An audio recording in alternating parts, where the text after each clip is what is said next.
What's the meaning of broad brush?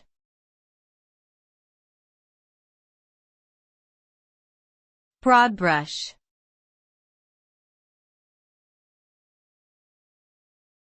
Broad brush.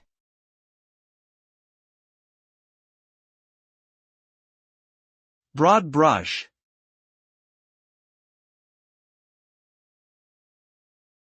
Broad brush.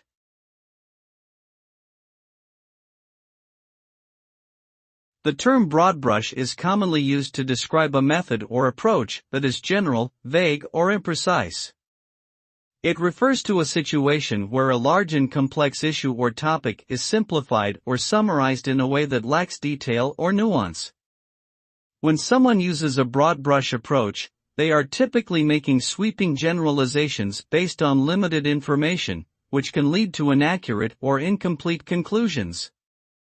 Overall, a broad brush approach can be useful for quickly conveying an idea or concept, but it should be used with caution and supplemented with more detailed information when needed.